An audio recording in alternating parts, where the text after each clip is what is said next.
Good morning, everybody. Morning. I'm sure glad to see you back after last week's marathon. That tells me you've got a lot of staying power. I won't be throwing quite as much at you in terms of presentation today, and I won't be throwing as much text as I did last week.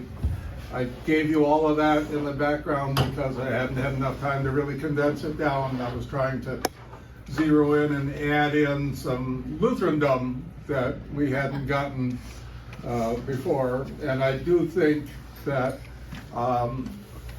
the couple of guys that we looked at had some influence in the pietistic side of the holiness movement that sprang out, and we usually credit with the Methodist side, but now we're going to get a heavy dose of it from the Presbyterian side, albeit a guy who kind of pushed Presbyterianism away, Charles Grandison Finney, who is the #1 evangelical revivalist of this time period.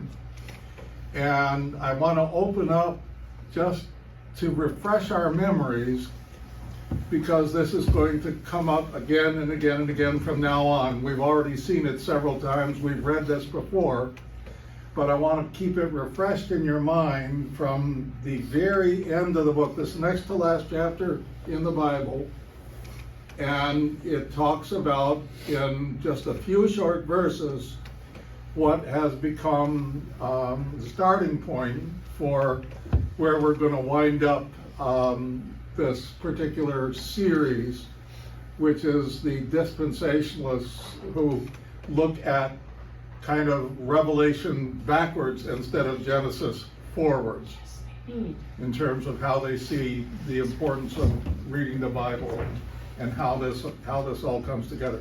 They have a very distinctive way of putting that together, but I want you to kind of keep this in mind, because this is the only place it shows up in the Bible. This is the only place you're going to find anything about, quote, the millennium.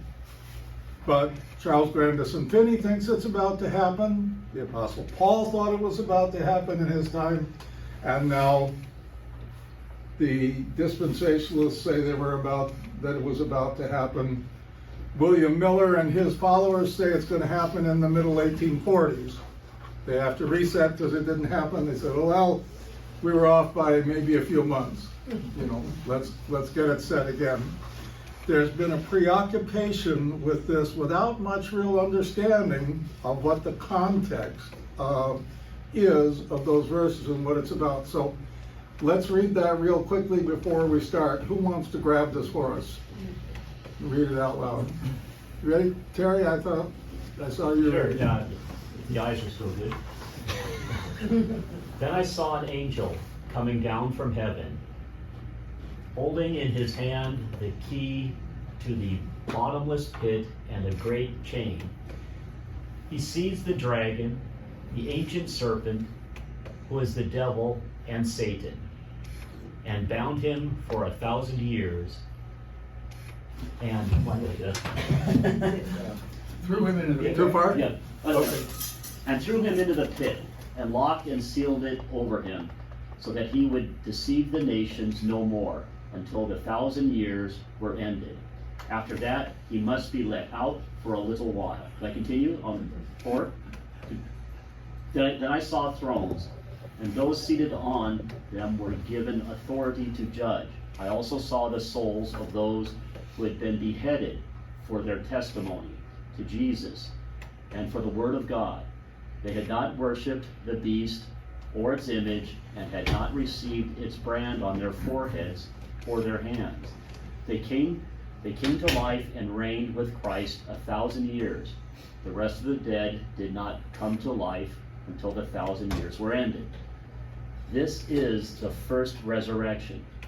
Blessed and holy are those who share in the first resurrection. Over these, the second death has no power, but they will be priests of God and of Christ, and they will reign with him 1,000 years. Thanks, Terry. Who doesn't want to be a part of that? Who doesn't want to be priest with God and reigning for 1,000 years? That's what everybody's looking forward to. That's what they think is about to happen. It gets translated in a lot of different ways. So as you hear now these utopians that we're about to talk about with their kind of wild and crazy ideas, as Steve Martin might put it, or if you think about the millennial prophets in the form of the evangelical revivalists that say, you guys better get with it and repent, for the kingdom of God is at hand. This is going to happen. This is what I'm talking about. You know, Charles Grandison Finney says thousands of millions of people have been sent to hell because they weren't ready. You better get ready and give it up. You better do it right now. Yeah. And they did, more than any other preacher up to that point in time. So that's kind of how Revelation ends. After this, the New Jerusalem comes down, and that's after the Battle of Armageddon. So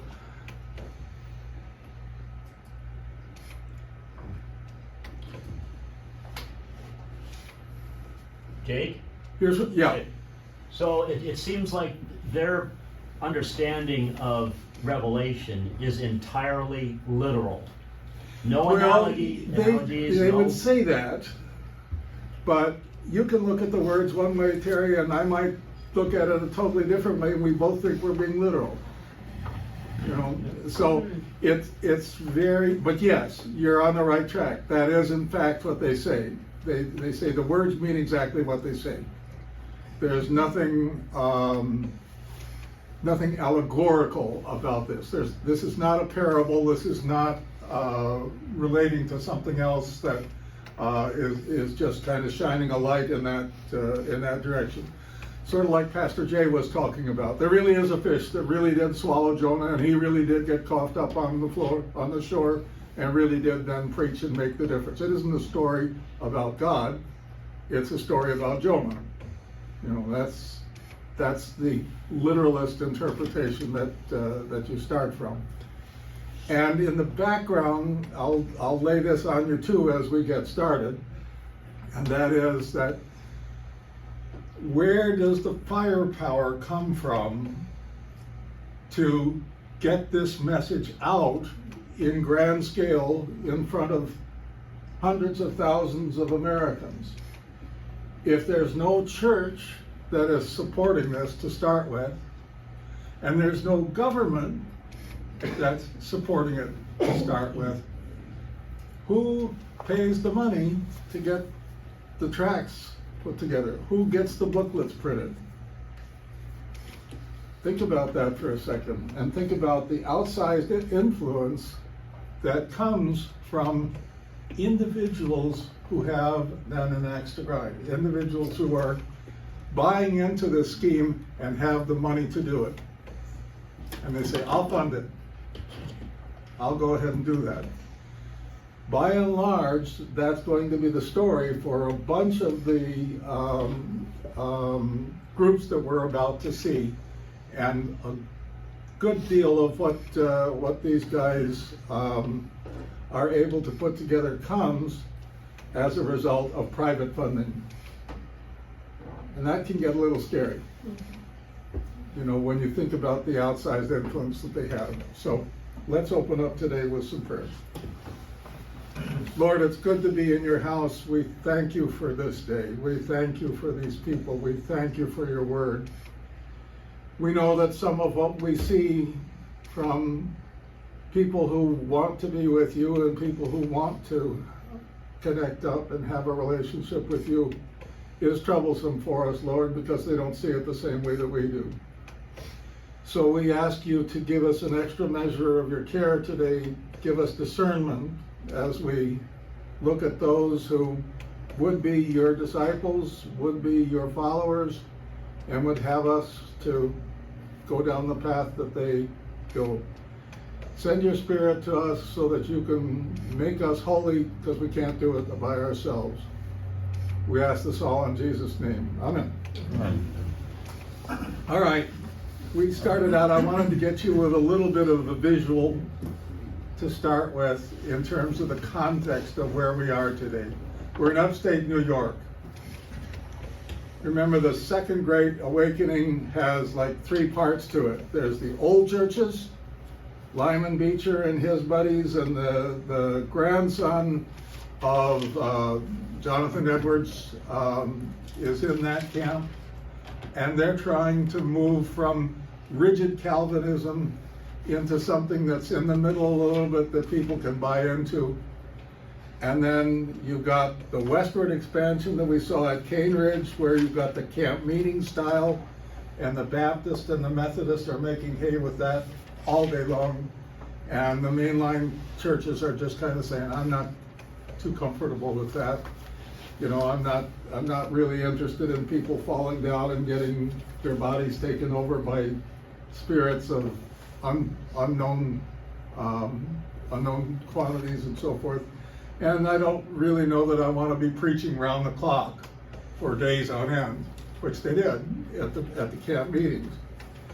So then you've got organized revivals moving into New York. And we saw how many of them there were, thousands. And it follows, by and large, the Erie Canal. Now, I'll just lay a little thought on you to kind of blow your mind as you think about this. Remember, this is at the beginning of our country in the modern phase, as it will. We're awfully young at this stage. And so I'm going to try and set the stage with Finney in a minute to put it in context of what's going on in the world and in history. But what I picked up in the past month that I never would have thought of is that the Erie Canal is to the east, in particular New York, what the internet is for us today. This is how they got to talk to each other. This is how they got to see each other. This is how word spread. Someone got on at Buffalo and left their newspaper on, and you could read about that in Rochester and you knew what they were talking about, and vice versa. Commerce. Roads were non-existent. They were dirt paths. Guess what happened when it rained? Guess what happened after it rained? You know, you're driving through dust. No one wants to do that. So people tended to kind of stay in their place. Now the Erie Canal opens up and you have this long pathway connecting the Great Lakes. And it's going to be right up here in Rochester that the biggest revival of all that Charles Finney is going to run. So this is kind of the series of counties that we're talking about. And we're starting in Buffalo and we're going across and we're picking that up. We saw this before, revivals everywhere by the thousands. And it gives a name ultimately. Some people think that Finney started it called the Burned Over District because, you know, they just get heaped upon over and over again. Everybody comes in and wants a piece of the action here. And when Finney is growing up, it bothers him in a kind of a way because he sees people coming back from some of these revivals, and some of them are led by guys who literally put down the plow because they heard the call. And they said, I want to go and preach. God wants me to talk to folks. And he saw people coming into the bars and mocking them, making fun of them and how ignorant they were. Charles Grandison Finney grew up in a household that was not particularly religious. They did not profess any particular brand of religion. And it took him a while to decide. And when he did decide, in the language that we still hear today in the non-denominationalists, he said, I'm gonna do it now, God. You know, I'm tired of messing with this. Yeah, I know I'm not right. I didn't do what I needed to do. Fix me right now. Come on. Get it over with, would you? And God took his time. He went outside. We saw the woodcut of him out in the trees, and he came back into the office, and that's when it hit him. Now, what Finney had done, we'll see in a minute, a little bit. is he had tried everything else but being a preacher. He had no idea he was going to do that. So he was told by a guy from Yale, no less, he said, don't bother with a college education. You're smart enough. You can educate yourself. You'll learn a whole lot more and it'll cost a whole lot less if you just apply yourself. So he did. And he studied eventually to become a lawyer. Now that's kind of interesting. Because the way that you became a lawyer was to apprentice yourself to a firm. So he was working at the law firm, and the partner had gone home, and he was basically there alone, and he put some wood on the fire, and he went out and, had one of those come to Jesus moments, quite literally. And when he came back in, the fire was going down, but all of a sudden he got hit by it.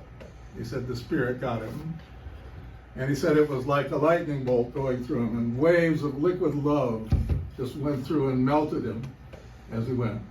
And he describes this in a long exposition in his memoirs, and it's become kind of a classic that you hear again and again and again after that. I don't know if they've read Finney, or if this was a way that conversions happened back then. But I don't know anybody that's felt waves of liquid love going over him. But I do know of people who say, I saw Jesus. And Finney says, he was right there in front of me. And at that point in time, he got to me, and I knew there was nothing I could do but worship him and give myself over to him. So he quit. He quit being a lawyer, and he went immediately into being a preacher man. And he had some cases that he needed to settle, so he had some arch rival that they were going at loggerheads.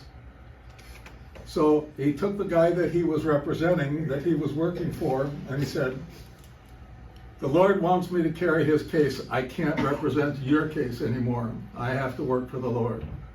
So he went out and found this rival, and they settled the case, and that said to him, you know what? I've got the makings to do this. I can persuade people for Jesus. And so the rest of his life was kind of put together in figuring out how to get people across the threshold and into what comes known to be as conversion. How can he do that in a short period of time? And that's what's different from him. Now, for him, from others that are just preaching and wanting to reach you and wanting to get some sort of a magical scenario where God does all the work. He wants to supply the torque. He wants to be the guy who's the catalyst in this. Now, this kind of language here that I've got on the screen is leading us to where I'm going to go for the second half of today and next week for Super Bowl. So I'll just give you a little preview. I've been kind of leading up to this, that at one point we're going to have some really far out stuff. Finney's going to start us with a far out, and then I'm going to give you a take home just like Pastor Jay did, because I want you to look at some really weird stuff. And I want you to get ready to answer it. We'll read it together as much time as time permits. We're going to start with the Shakers, and they'll start today. So here's Finney. Finney says, I can do this. Yeah, God does it, but I do it too. And I'm the one who sets things up, and if I get things right, I can move you all the way over right now. And he's going to build a theology on that. And it's going to shake the trees of the traditionalists like you can't believe, and they really don't like it at all. And later on, I'll show you the book. He writes, not because he started out with, all these ideas preformed in his head. He's a typical American. He's a trial and error pragmatist. He says, I want to find out what works. And once I've got it, I'll just keep cranking it out, because I want to be in the business of saving souls, and he gets awfully good at it. So here's some books. This is the one, Lectures on Revivals and Religion. It's a manual, it's a how-to book. You want to be a revivalist? Read Finney's book. And they did. And later on, he's going to go to a college that is designed to crank out revivalists, crank out young preachers, and they're basically teaching him, teaching his methods. Now, his critics decried it, and they said, that's not good. You're talking about new measures, in quotes. What's wrong with the old measures? You know, what's wrong with waiting for God to come to you? What's wrong with preparing your heart and being open to receiving God? Well, as happens a lot, particularly in America, and especially with respect to religious trends, sometimes there's like an epithet, like Christians was originally kind of a put down, the term Christians was. This is a put down on Finney, but he lifts it up and he says, yeah, new measures is pretty good, I like that. And so from then on in, they're going to talk about Finney's new measures. Now, what are these new measures? Well, you can look it up in the internet. I did on the way this morning just to see what would come up. Most of them zero in on what we've talked about several times, the anxious bench. Remember the anxious bench? The anxious bench is laid out right in front of either the pulpit or the stand, whatever it is that he's preaching from, and what's its point? What's its purpose? Why do you have a bench in front of the pulpit? People who come up and sit. Yeah. Sit there. A couple of reasons. Two things. Number one is it really does draw people that are serious and are not quite there yet. And it works. But secondly, we talked about altar call a little bit. And this is the precursor to today's altar calls. And there's a difference, I would submit, between what we did today in worship with Pastor Jay saying how many do this and how many believe that, and saying if you believe this, if you accept this, come forward. Get up and walk and come to the pulpit. When people have to get up and get out of the crowd and come to the pulpit, and now everybody's looking at them, you're basically making a different kind of a statement, and it involves another layer of commitment. It involves another layer of giving it up. And that's why altar calls have become de rigueur in non-denominational schools. Very seldom will you see it in the Lutheran Church. I don't know why that is. I did it once, but that was in Texas. And so, you know, maybe they're a little less concerned about that in Houston than they are here. What did Finney have going for him? Well, to start with, he's a big guy. He's 6'2". And most Americans weren't 6 feet back in those days. And he stands over people. And he browbeats them. He talks them. And with apologies to Terry and everybody else that loves the fine arts here, in these days, theater was very stylized. People delivered and they made big, grandiose gestures, and they talked in a different kind of language. They certainly were not highfalutin like the academics that were teaching at the seminary and so forth. And what Finney said is, these guys are popular. They got something going on. We should copy that. And we should turn the techniques that they're using to bring people in, and we should turn it for God.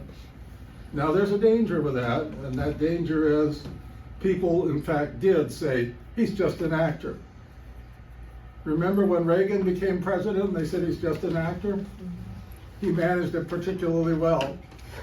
I got a picture of him one time signed in return for a favor I did for one of his supporters that sent him a bunch of money. And later I found out that they had a star painted on the floor in the Oval Office, so he knew exactly where to stand, just like in Hollywood, so that he could take it. And he's in a brown suit when he took the picture. Absolutely against all the rules, and he made it work. He made it work because he understood, you know, how to communicate and how to connect. And so even though the theater had a bad reputation, Finney says, we can take something that may be a little shady in people's eyes, and we can turn it to good for God. And he was successful at that. One of the things that he started right off with that I kind of alluded to is he could make a lawyerly case if he needed to. One of the guys down the road that's going to be a successor, Moody's successor after Moody dies, said that every time he got up in front of the crowd, he thought he was arguing a case for God. Finney did some of that, but he also did some pretty good emotional arm twisting. And he managed to get people internally, not just with the force of his argument. And that's probably what did it the most. I think that comes out of his legal background. I'm adding that to something that the others are talking about. And then we talked about these new measures that other people knocked down. Finney understood how the Erie Canal worked. His greatest success was in the city of Rochester.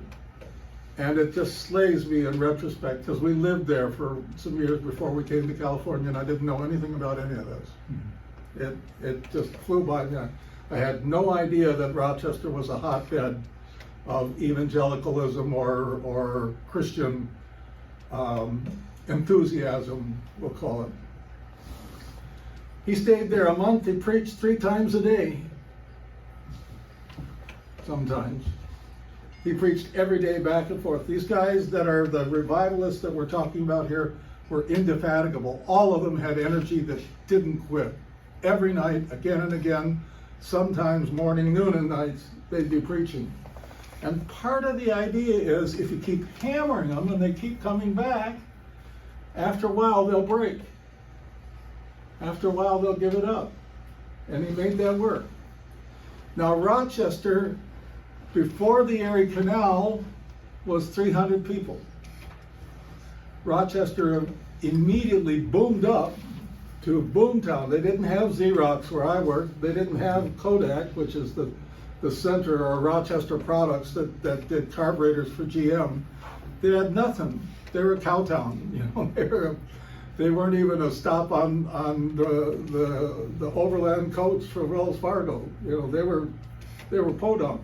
And now they're 30,000, and people are gazillionaires. And Finney knows that they're insecure about, suddenly I'm wealthy. Do I deserve this? So he got in and he clawed at the heartstrings and he pulled their heart back. And he says, you need to get right with God. You need to give this up. Lyman Beecher said, you're not coming into my territory with that stuff. He says, yeah, I heard you want to come to my territory, but I'll fight you every step of the way. We have our own revival going on. Stay out. But he did. And Beecher and Finney are actually going to become kind of buddies.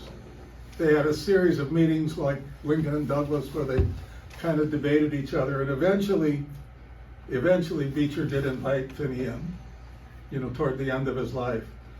But at this point in time, he's still trying to hold out for as much traditionalism as he can stand in the old line churches. But he said, I'll fight you every step of the way. He represents the old guard. So as time went on, he moderated and at the end of time, this is from PBS Frontline. God in America, I think it's called, the series was. And it says, today, most people look at Finney and they say, he's the granddad of American revivalism. He's the superstar. He's the one that you look at when you want to see how is revivalism done. Okay? Still with me? All right. Here's Finney in the background. He's born really at the time that America is just starting. The Revolutionary War is just done. In fact, 5 years before the peace is signed.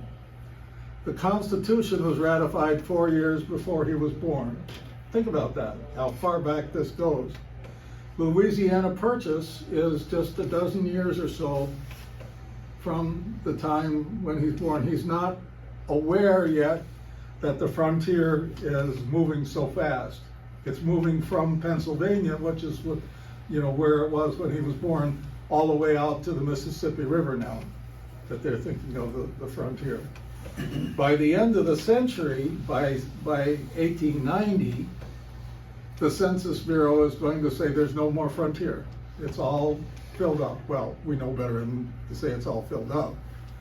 But they said, in terms of the effect that it has on the country, that's over with. Nelson defeats the Spanish Armada at about the time that Finney is born. So what does he do? Well, it's not uncommon in the early days of America that if you're a precocious superstar, you might be tabbed as a teacher for young folks. And he was, but he didn't like it very much. So he went to work on the farm. He didn't like that very much. He went back into teaching, didn't like it very much again. Got that message that says, start making something of yourself, study on your own, lift yourself up. So he becomes a lawyer and gets started on that. This is about the time of we call it the War of 1812. It's actually a few years. Battle of New Orleans is 1815. He's just still not in the service of the Lord yet. He's still finding himself. Now I've included this bit down below to show you about the beginnings of the American Bible Society, just to remind me to talk about this. And I want to do it some more. This is a favorite of mine that says, part of the revivalist thrust is also a whole series of outreach programs, and a whole series of involvement in the world. And the American Bible Society's idea was, let's put a Bible in every household. An amazing thought. And they got a huge running start. And the reason they were successful and the reason they're still around today is they were funded by all the big magnates of the cities, all the big guys that were, making hand over fist kind of money from the commerce that they were being blessed with in the cities. Said, we like this idea, we want to support it. More on that to come. Finally, he gets his conversion. Finally, 1821. So what's happening at this time? Slavery. America decides its first big try at solving slavery in 1820. They say, we're going to draw a line. Above that line, no slavery. Below the line, it's okay. And they thought that would take care of it for 100 years because, after all, the frontier hadn't been filled in. This should settle it for now. No one liked it, but they said that's a compromise we can live with. The only problem is 20 years later, California comes along. What happens in California? Gold. Yeah. So it's gold, and California doesn't even go through the territory stage. California goes right from backwater to statehood, basically overnight, because so many people came in so fast. So in 1825, the Erie Canal opens. That's about the time that Finney is ordained. Perfect timing. Is the Lord at work here? You got to decide this. So he has his big movement in 1824 and 1825, and by the end of that time, by about 1830, Finney is at his peak. He's starting with his new measures. Railroads are starting in. Napoleon's already defeated, comes back. This is now the time that he dies. So it's upstate New York. That's the so-called burned over district. Finney's new measures are in place, and the Great Rochester Revival hits in 1830.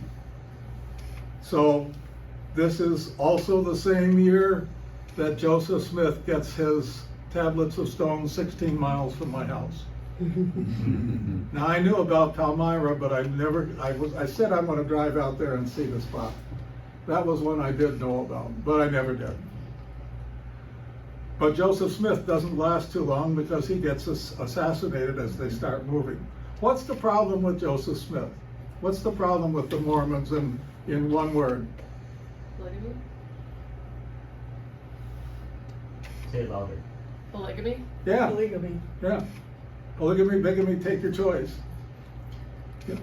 This is going to be the problem of all three of the cults that we want to talk about. I'm not going to spend much time on the Mormons because they're well documented. If you decide you want us to do that, next year or the end of this year, we can go back and pick them up. But they start moving at about this time. And this is about the time that Finney is now the grand old man of revivals, and he's getting a little tired of it, so he has backers, private donors again. Their last name is Tappan. And two brothers set him up in a church, and eventually they build a church for him. But at the same time, he starts moving and becoming a prof. Now keep in mind, this is a guy who did not go to college, but he's going to teach in college. This is a guy that got ordained but rejected the teachings of his church. Very interesting kind of a fellow. As he begins now, his message is going to change a little bit. He's going to start talking about what the Methodists were talking about. Perfection. Where does he get this? He gets it from the Sermon on the Mount, where Jesus says, be perfect. We already heard, be holy. Jesus in the Sermon on the Mount was very uncompromising. He said, you've heard it said, but I tell you. And he takes it to a new level, and he finishes up. Do I still have that? Let's see.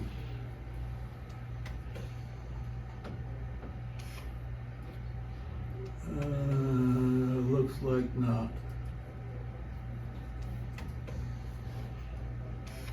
Here it is. What's the context? Again, they don't tell you this, but if you go back and you read it in context, you find there's a whole lot that's different. Being perfect in Jesus' Sermon on the Mount is about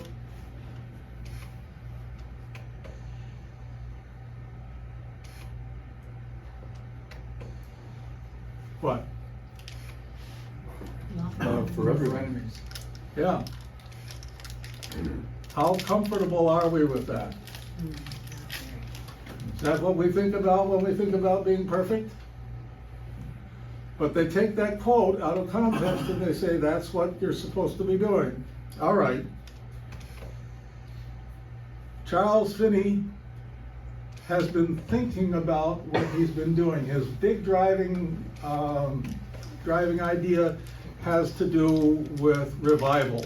Revival is the key to his philosophy. It's the key to his theology. He goes to Oberlin College, and these same guys, the Tappans, helped to fund Oberlin College. They didn't start it, but they kept it afloat. They paid enough for Finney to stay there. And guess what happens to Finney after he's been there for a year or two? They make him president. Now this is a vote of the faculty. This is not the Tappans doing it. So he's got something going for him, even if he's not an academic. And he thinks through how the pieces of what he's done relate to what he thinks of God and what he thinks of man. And as usual, the one source that will give this to us in terms of what he thought of, smack dab 1, 2, 3, is a good old Lutheran Church Missouri Synod. So I'll show you a little bit about his systematic theology. Now, again, think about how incongruous, how out of place this is. You've got a guy who didn't go to school. He got ordained, but he rejected the Westminster Confession of Presbyterianism and the whole Calvinist thrust. He said, if I had to defend that in a court of law, they'd laugh me out of town. He said, the language that supports the Westminster Confession is worthless. He said, I wouldn't dare take that into court. Oh, really? Well, you've got thousands, millions, really, of Reformed people that will tell you just that. That's like saying the Augsburg Confession doesn't work for Lutherans. That's like saying nailing the 95 Theses on the door is a joke. You know, he's basically putting his finger in their eye, you know, and biting the hand that feeds him. So ultimately, he gets out of the Presbyterian Church and he becomes a Congregationalist, because you can do what you want in the Congregationalist world. That's, every church is up to its own. California is changing all this. We already talked about that a little bit, but in 1851, President Finney is now what they call him, and he lasts 15 years as president of this school. That's an amazing thrust. Most college presidents don't make 15 years. Finney did, and he was beloved as he did. He stayed there, and then he did something kind of in the reverse what a lot of revivalists do. Then he went to England and did revivals there and became even more famous. You know, we talked about the British invasion first, you know, coming over to the U.S. and showing on. Well, Finney did that late in life, same sort of thing that Moody did. So he eventually dies at Oberlin, and I want you to see what he was saying when he's getting there. But I also want to put this in context because it's 1848, and this is a huge time in America. This is our last gasp at trying to solve the problem of slavery before the Civil War. It doesn't work. California becomes a state. 1848, the Communist Manifesto is written. It doesn't take hold yet. It isn't published yet in terms of the world understanding it. But that's the big date that, you know, we're going to start with. You remember Dr. Livingston, I presume? This is the beginning of that outward thrust of mission work by American Christians. So the Transcontinental Railroad comes in the middle of the Civil War, and we'll have to talk about that a little bit. So, okay, talked about the fact that he was there 15 years. Okay.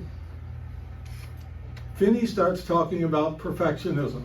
He's picking up on this idea that the Methodists are making big hay with, and he's zeroing in on Matthew's charge as he relates Jesus' Sermon on the Mount. This is a picture of the Main, what I take to be Old Main on Oberlin's campus. But holiness is the rubric that you want to keep in mind. This is what they're all talking about. How can you be holy? Think about the sermon today, and we'll put that in context. All right, here's what Finney says. You are to be perfect as your Father is perfect. That's what Jesus said, so hear the gospel and do it. Get with the program, guys. So the doctrine of perfection taught by Finney and his good buddy, or the teaching associate that's closest in academe to what he's talking about, is a guy by the name of Alfred Mahan. I think it's Alfred. He's not saying you can be perfect, but he's saying you can approach it. Now, he's not the only one that's saying this. Thomas Jefferson is saying it. But the idea of the Jeffersonians coming out of that deist tradition that we talked about a little bit before, as Americans can become more perfect. And the country can become more perfect if we get it right. If we square ourselves with what is true writ large. And what's true writ large is our political philosophy. So this is not something that's totally new. Now, get ready, because the brickbats are going to start to come now. We'll see how you handle some of this.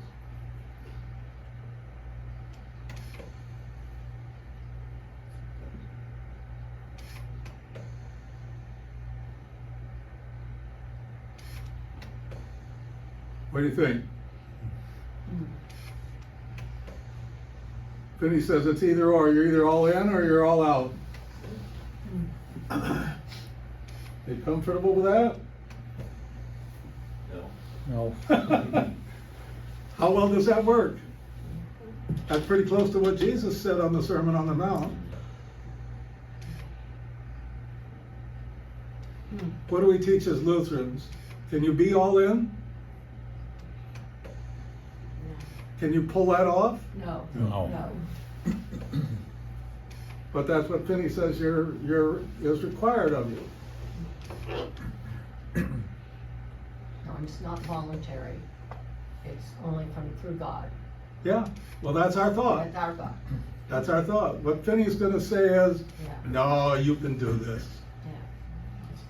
You have a mind, you have a body, you have a will. You are free and responsible actors. That sounds a lot like Jefferson. And you are going to choose, ultimately, either to follow God or go to hell. It's a digital choice. Which do you want?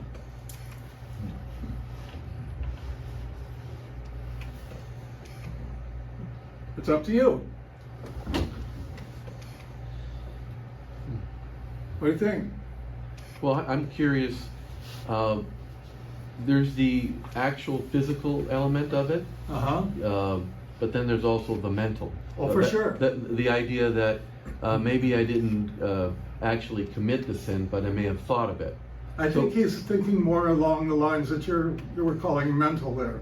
Okay. I think he's saying this, you need to make an emotional commitment. We would say now, in language that Pastor Jay used today, and that is really, I didn't hear until about 30 years ago. We would say now, you need to be in relationship with God. I don't think that would be Finney's words at this time, but I think he would say conversion, you need to be connected. You need to be converted in that. There's more. So he's saying you can't be both at once. You have to make a choice. Why was he successful? We did that.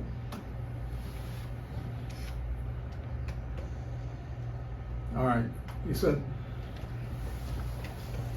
yes, God is in operation here. Yes, God is in charge. Yes, God is doing this. That's one factor. But the other factor is you. You have to choose to cooperate. Now in this, the language is what the theologians call Arminianism. After Jacob Arminius, a Dutch philosopher, we talked about him a little bit. But it's this idea that we're not just passive, waiting for God to convert us in all of this.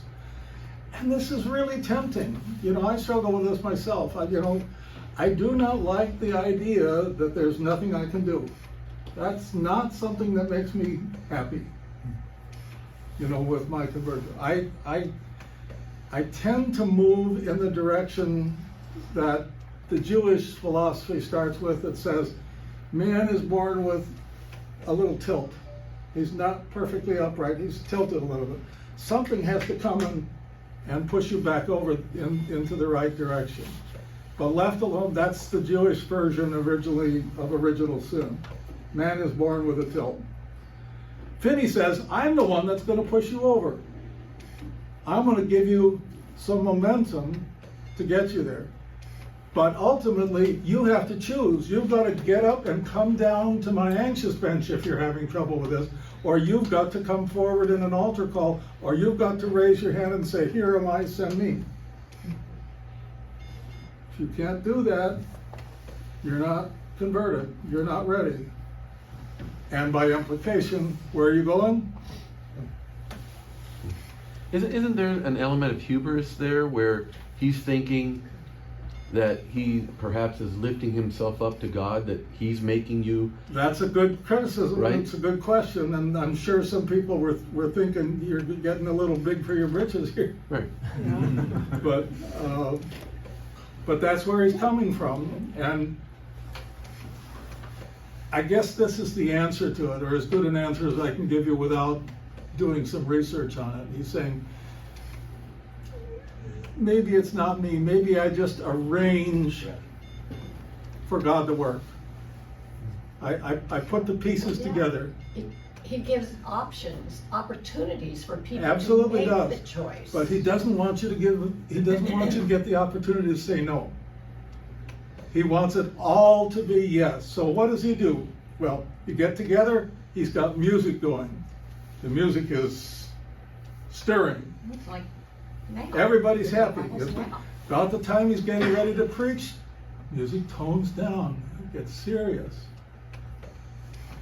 You know, everything about the atmospherics is done to try and maneuver you.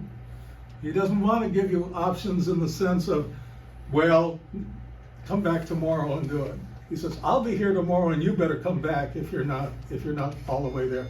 I'm going to get you. He says, I don't want you going home and waiting for grace. I want you now. And that's one of the big things about what he says. Now. If you don't do it now, you might never do it. And moving forward a little bit, there's a horrible story, a wonderful story at the same time about Moody, who's the next big name that we'll look at. And he's a great preacher, very earthy, very plain spoken, not very good English, not very much education. And he fills a church that he built himself, basically with money that came in from his evangelizing. And it's in Chicago. And in the middle of his sermon, he hears the fire bells going off. And he finishes his sermon and sends everybody home that goes out, and Chicago's on fire. And Chicago burned to the ground. His church did, his school did, everything that he had built up to that point went down. And he said, I'm never going to do another sermon the rest of my life without inviting people to come to Christ. Because I lost some people that night because I didn't do it. I didn't do it now. I didn't get them then, and I lost them. So he said, I'm not going to do that ever again. Now that's picking up, it's a little more dramatic than Finney is doing, but here it is. He said, you have will. Now this is the big question theologically. This is what the philosophers are going to debate. Do you have free will or not? Can you make up your own mind? Luther said, I don't really think so. This is that part I keep coming back to that says, I believe I cannot by my own reason or strength. That's Lutheran catechism. Finney says, sure you can. Or in the language of the 60s and the 70s, I'm a man, I can do this. I'm in charge of me. Right? Which way do you go? It's voluntary, says Finney, and you have to make a choice.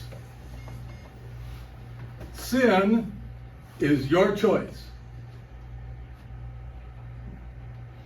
You're not born to be a sinner. You choose to be one. You like that? How does that go for you? I choose my sin. Think about John 3. What does John say? People they don't love the light. What do they love? The world. They love the darkness.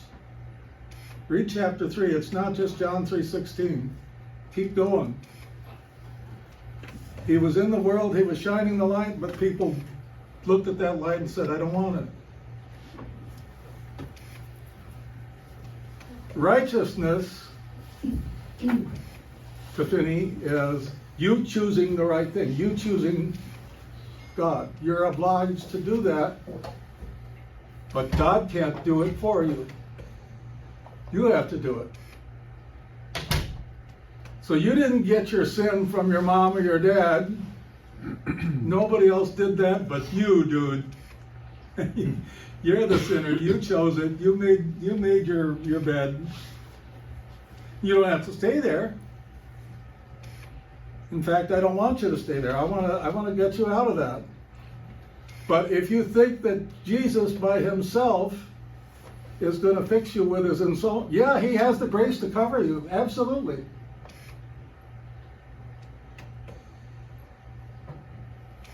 Now, this is the language that he's teaching and that he's writing about as the president of a college that is designed to raise up ministers in the faith.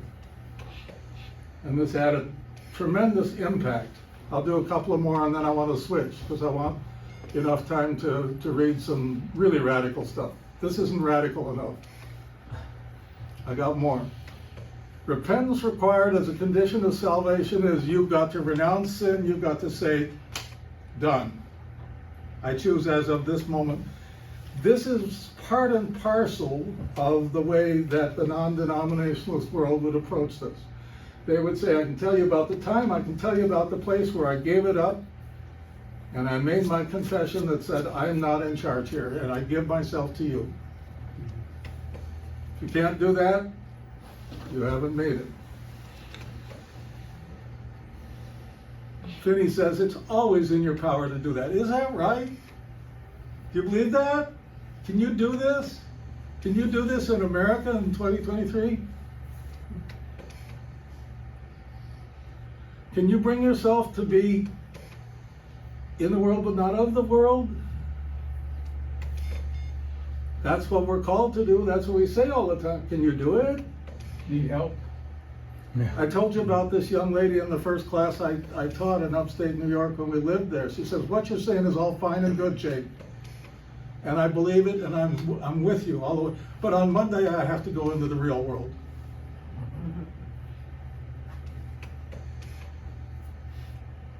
The real world. Do we live in the real world? Do we live in Finney's world? Or do we live in something else? Finney says there is no something else. It's either or, not both and.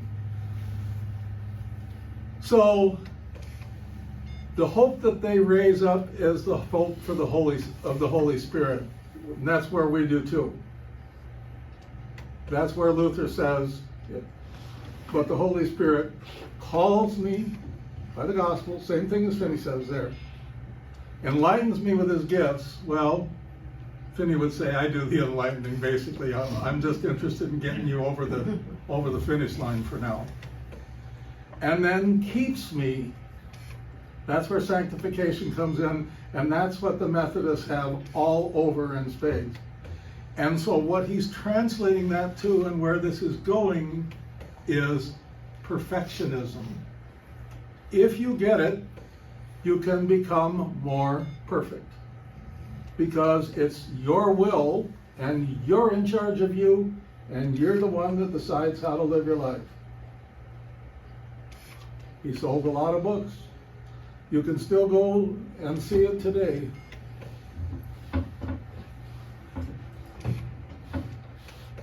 That's Bible Gateway. All right. Let's look at his website. It's not charles.finney. Yes, it is .com. You can go there today. As an alternate, you can find right underneath that search where I ran it, you can see everything that Charles Finney ever published. You can still read it. You can go to Amazon. That's where I got those pictures of his books. He's got probably, well, certainly half a dozen still for sale. You can get them on eBay. So I recommend that you spend some time there looking at this if this sort of stuff interests you, because he's a superstar. But now I want to take you in a different direction that's going to rock your tree a little bit.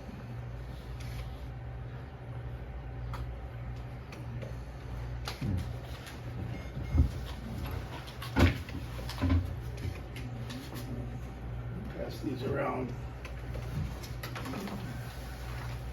Take one and pass them along.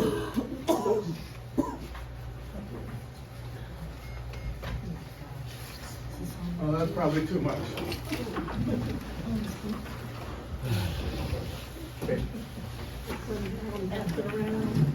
We are moving to the Shakers.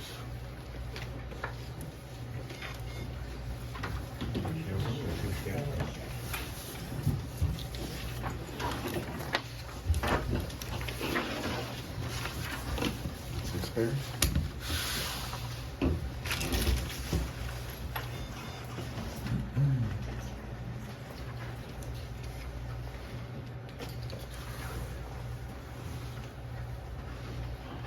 The Shakers actually start before Finney is in operation, but they straddle him and they keep going on. So, by way of introduction, a quick little story. Maybe some of you remember back to when Bill Clinton was impeached, and he had Dale Bumpers, who just retired from the Senate, as his prime defender, as the guy who kind of led his defense and gave speech on the Clintons' behalf. And he quoted H.L. Mencken, who's a kind of a sourpuss commentator that had lots of readers, but he was usually just generally kind of negative about things going on in society and very conservative extreme. And H.L. Mencken gave a quote that Dale Bumpers brought out, and he said, "If they tell you it's not about the money, it's about the money." And so Dale Bumpers started out by saying, "If they tell you it's not about the sex," meaning Clinton, "it's about the sex." Here we go. It's about the sex for a lot of people when they look at the Shakers. There's two things that they remember about the Shakers. Number one is the sex, and number two is the chairs. The furniture. The furniture. Mother Ann Lee is the founder, and her story starts out a little bit like Phoebe Palmer's story does, except that she was in a forced marriage and she was dirt poor. Her father was a blacksmith, and that was all that was ever going to happen. She was never going to go to school. She did some day labor kind of stuff. Never going to make anything of herself. He never had any other children, as I remember it. And so the business was not going to continue on. So he made her marry his apprentice. That way, at least he could keep the business sort of in the family. So it's an arranged marriage. She had 4 kids, they all died. Boom. And she took that as God was punishing her for something. That her life was not right, that this was not going on in the way that it should. And what she did with that didn't come around until she went to prison. And when she went to prison, she got connected up with a group called the Shaking Quakers. They were out of the Quakers. They believed in this internal life, like we talked about before, but they didn't just quake, they shook. They went kind of to another level. So I want to just run through some of these things. Now, when you are a historian, what you really want to do is, if you can, is get closest to the real thing as it happened. You want to get what's called primary sources, stuff that was written at the time by the people that were involved, not what someone says they saw happen, or not what someone tells you they were told happened, or what its significance is. What do the people actually say? Well, interestingly enough, there is so much interest in the Shakers. Ken Burns has done a documentary on it. You won't find any of this on Ken Burns' documentary, but it's beautiful to watch. So I would suggest you go online and pull it up and see the Shakers, and you will say, man, that's neat. I'll have some more to say about that to come, but you'll be able to find all kinds of stuff, because wherever the Shakers were, it seems like they've got a museum. Well, one of them is the official Shaker history, and they've collected some documents and they put them in a big treasure trove, and this is what I found. A bio on Ann Lee. So I excerpted things for you to look at, even though it's a long thing, and I want you to read some of these out loud. I put some kind of arbitrary divisions in here, and we can't do all of it. But I want you to read this before you come back next week and be prepared to say, whoa, or yay. More homework. But I'll give you, back to H.L. Mencken, it's about the sex. It really is. Now, you won't find that in any of the museums. You won't find it online. You won't find it in Ken Burns. But I'll just give you the punchline going in. Ann Lee, when she's in jail, and she's in jail for dancing, she says. When was she dancing? When would you be prohibited from dancing? As a part of your religious service, she said. On the Sabbath. So she's celebrating and she's dancing. This is something that she's adding, I think. I didn't see it anywhere else except what she says. So she's in jail and she's dancing and she starts getting visions. And when she's in jail and she gets these visions, she finds out that, number one, as you heard with Da Vinci Code, God is in two parts, male and female. The female side is yet to be seen. Jesus was the male side. Guess who's going to be the female side? Her. She comes to this vision. And what went wrong? What was the original sin? Adam and Eve had sex. That separated them from God. She said she saw the original sex between Adam and Eve, and from that time forward, man was separated from God. So what's the solution? Get rid of sex. And she formed a society that did that. And so, oh, come on. They're all in uniform. They're in dormitories, separated men from women. You eat separately, you even dance separately. It's about as close as you can get, is when you're working together. Now, it's an egalitarian society. Women can do stuff that men can do, and to that extent they can get interactive. They can do stuff. Women can be carpenters. Women can do anything a man can do. But if you start getting too close, someone's going to separate you. Because we don't want any sex going on. Sex for the Super Bowl next week. See you all then.